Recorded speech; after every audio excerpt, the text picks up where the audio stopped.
Walaupun dapat peringkat, ternyata masih bisa gagal CPNS. Hah, kok bisa? Iya bener, walaupun dapat peringkat, ternyata masih bisa gagal CPNS.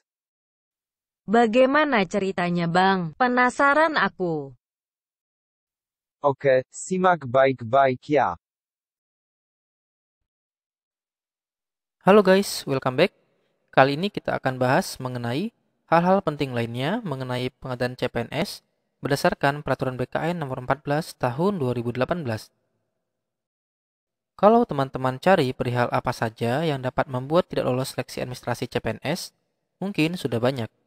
Tapi tak banyak yang membahas tentang hal-hal yang membuat gagal lolos CPNS atau bahkan batal terima SK. Termasuk banyak juga yang bertanya perihal bagaimana jika jumlah peserta yang lolos SKB di bawah atau sama dengan jumlah formasi yang dibutuhkan, apakah auto lulus? Belum tentu ya, karena di sini masih ada tahap pemberkasan. Nah, pada tayangan kali ini, kita akan coba bahas mengenai hal-hal yang perlu diperhatikan atau dipersiapkan setelah SKB nanti. Di sini kita bercerita tentang masa-masa setelah tes SKB sampai dengan terbitnya SK PNS. Pelaksanaan SKB diumumkan secara terbuka menggunakan media yang mudah diketahui masyarakat luas, antara lain melalui website instansi, surat kabar, papan pengumuman, dan atau bentuk lain yang memungkinkan paling singkat 7 hari kalender sebelum pelaksanaan SKB. Jadi, walaupun kita belum sempat belajar, teman-teman masih bisa menerapkan sistem SKS atau sistem kebut seminggu. Baiklah, di sini kita akan bahas mengenai pengangkatan menjadi calon PNS. Yang pertama yaitu adalah pemanggilan. Ini ditujukan pada teman-teman yang telah dinyatakan lulus dan mendapat peringkat atas integrasi nilai SKD dan SKB. Adapun ketentuannya yaitu, di sini teman-teman akan mendapatkan waktu sebanyak 15 hari kerja untuk melengkapi persyaratan sejak tanggal pemberitahuan. Di sini teman-teman juga dapat tambahan sebesar 10 hari kerja untuk memperhitungkan letak geografis.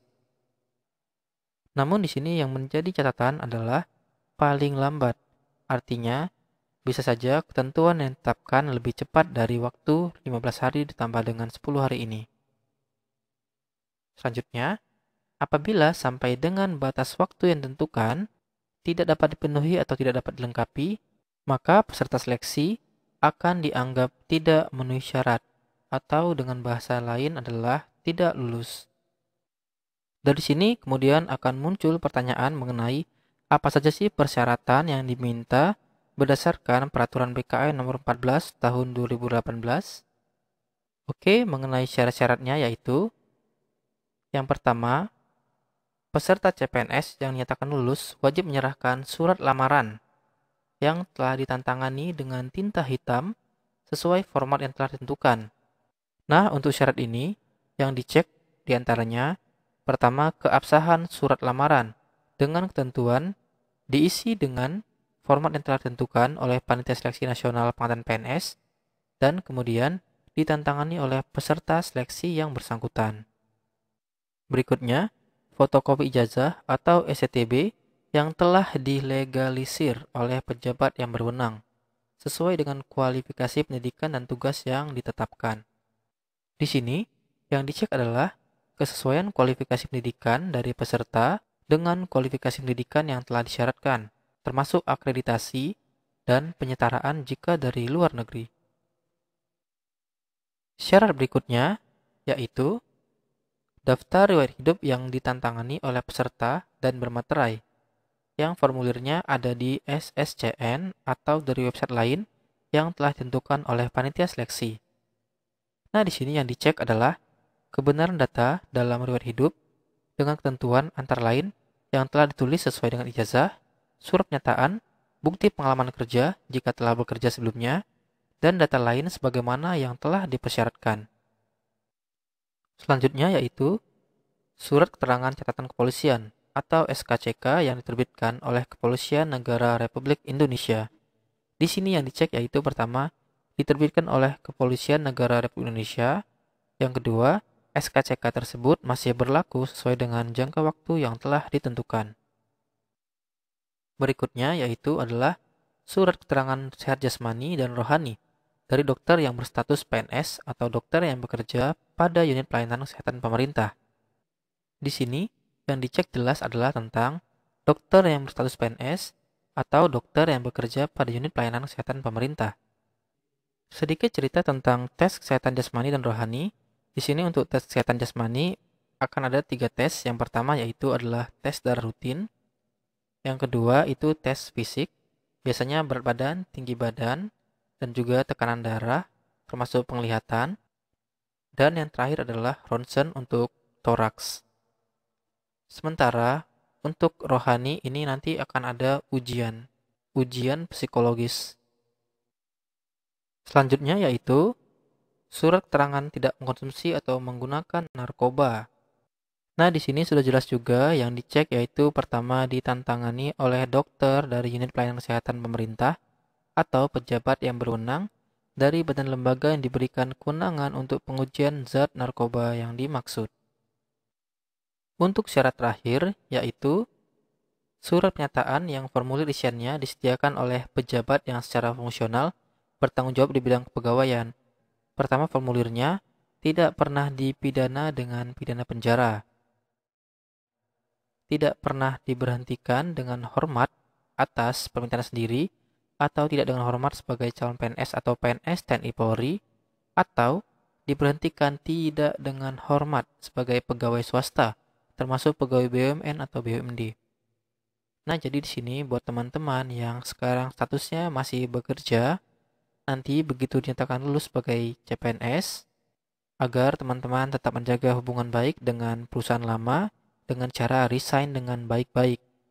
Karena nanti jika ada di antara mereka yang tidak senang, bisa saja mereka menggugat teman-teman dengan menyatakan bahwasanya teman-teman keluar dari perusahaan tersebut dengan tidak hormat. Nah, di sini sebagai tambahan, buat teman-teman yang sebelumnya telah bekerja baik di lingkungan pemerintahan, BUMN, BUMD, maupun sebagai pegawai swasta, pengalaman kerja teman-teman tersebut dapat menambah masa kerja dan gaji pokok di CPNS nanti. Oleh karena itu, simpan baik-baik surat rekomendasi kerja teman-teman. Selengkapnya mengenai ketentuan bahwa pengalaman kerja dapat menambah masa kerja dan gaji pokok CPNS, teman-teman bisa lihat pada tayangan saya sebelumnya di sini. Baiklah, untuk poin kedua clear ya. Untuk poin ketiga, tidak berkedudukan sebagai CPNS, PNS, TNI, atau Polri. Yang keempat, tidak menjadi anggota atau pengurus parpol atau terlibat politik praktis. Nah, di sini saya sarankan kepada teman-teman buat yang suka bermedia sosial dan juga buat teman-teman yang suka membahas tentang politik di media sosialnya, apalagi tentang menjelek-jelekan pemimpin mungkin, saya sarankan mulai dari sekarang agar teman-teman cek kembali dan dihapus semua postingannya. Dan yang terakhir adalah bersedia ditempatkan di seluruh wilayah negara Indonesia atau negara lain yang ditentukan oleh instansi pemerintah. Nah, selain dari dokumen-dokumen yang dipersyaratkan pada Peraturan BKN Nomor 14 Tahun 2018 ini, ada juga dokumen tambahan yang biasanya diminta, yaitu yang pertama adalah asli ijazah dan transkrip. Ini hanya untuk ditunjukkan pada waktu pemberkasan. Yang kedua, fotokopi transkrip nilai yang sudah legalisir. Yang ketiga, pas foto berbagai ukuran. Yang keempat, fotokopi KTP. Yang kelima, fotokopi akta kelahiran. Yang keenam adalah dokumen lainnya seperti akta pernikahan jika sudah menikah, kartu keluarga, akta kelahiran anak, dan sebagainya. Selanjutnya, apabila salah satu syarat tidak dapat dipenuhi, maka yang bersangkutan tidak dapat diusulkan penetapan NIP-nya. Jadi bagaimana Kak kalau misalnya pada tahap ini ada teman-teman yang tidak lulus? Nah, di sini ketentuannya, apabila terdapat peserta seleksi yang dinyatakan lulus dan diterima kemudian mengundurkan diri atau dianggap mengundurkan diri karena tidak dapat menyampaikan kelengkapan dokumen dalam batas waktu yang ditentukan atau meninggal dunia, maka untuk menggantikan peserta tersebut, panitia mengambil nama peserta seleksi urutan selanjutnya dari peringkat tertinggi sesuai hasil integrasi SKD dan SKB pada lowongan formasi jabatan.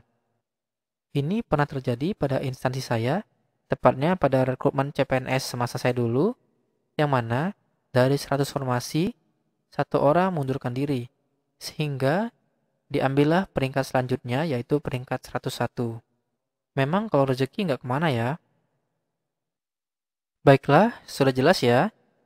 Selanjutnya kita akan bahas mengenai pemberhentian calon PNS.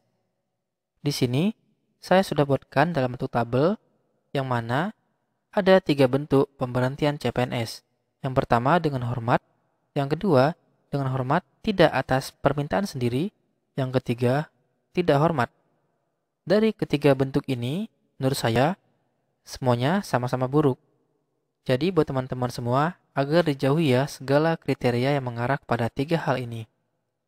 Di sini kita akan coba bahas beberapa kriteria atau alasan. Yang pertama, tidak lulus pendidikan dan pelatihan. Pendidikan dan pelatihan yang dimaksud adalah pendidikan dan pelatihan dasar atau Diklatsar, yang mana berdasarkan aturan yang berlaku, bahwasanya Diklatsar ini hanya boleh dilakukan 1 kali saja dan harus lulus. Oleh karena itu, jika kita tidak lulus, otomatis akan diberhentikan dengan hormat. Berikutnya yaitu tidak sehat jasmani dan rohani. Ini ditunjukkan dari surat keterangan dari rumah sakit tempat kita tes kesehatan jasmani dan rohani. Namun teman-teman tidak usah khawatir, karena tes kesehatan di sini tidak seketat pada tes kesehatan di perusahaan-perusahaan atau di BUMN atau BUMD. Namun walaupun begitu, buat teman-teman agar tetap menjaga kesehatan ya. Selanjutnya yaitu terbukti melakukan pelanggaran disiplin sedang. Contohnya yaitu tidak bersedia mengucapkan sumpah atau janji pada saat diangkat menjadi PNS. Selengkapnya mengenai pelanggaran disiplin ini bisa teman-teman lihat pada PP nomor 53 tahun 2010 tentang disiplin pegawai negeri sipil. Selanjutnya yaitu memberikan keterangan atau bukti yang tidak benar pada waktu melamar. Nah, di sini sebenarnya banyak contohnya.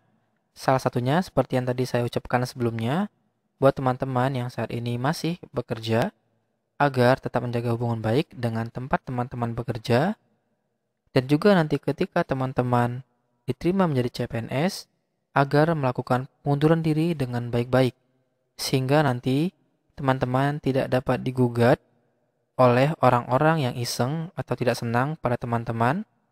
Karena dulu pada awal teman-teman mendaftar, teman-teman sudah menyatakan bahwasanya tidak pernah diberhentikan dengan tidak hormat dari perusahaan swasta maupun BUMN atau BUMD. Selanjutnya yaitu menjadi anggota dan atau pengurus partai politik. Ketika teman-teman telah memilih menjadi PNS, maka politik praktis adalah hal yang sangat haram di PNS. Nah, untuk poin selanjutnya yaitu melakukan penyelewengan terhadap Pancasila dan UUD 45. Teman-teman mungkin sudah tahu di sini karena teman-teman sudah lulus TWK. Dan untuk lainnya mungkin sudah jelas tindak pidana. Oke lah, karena memang sudah jelas semua. Sekian dulu tayangan saya kali ini. Saran saya kepada teman-teman, yang pertama, agar dicek kembali segala dokumen-dokumen yang telah dipersyaratkan dan agar disimpan dengan baik, termasuk kartu tanda pengenal. Yang kedua, agar tetap menjaga kesehatan, baik jasmani maupun rohani. Yang ketiga, agar menjauhi segala postingan-postingan yang berbau tentang politik. Dan yang terakhir adalah ketika nanti mengisi formulir ataupun memberikan keterangan, agar dicek dengan teliti sehingga teman-teman tidak terjerat pada klausul memberikan keterangan atau bukti yang tidak benar pada waktu melamar. Baiklah, sekian dulu tayangan kali ini. Terima kasih sudah menonton. Semoga bermanfaat ya. Sampai ketemu pada tayangan selanjutnya.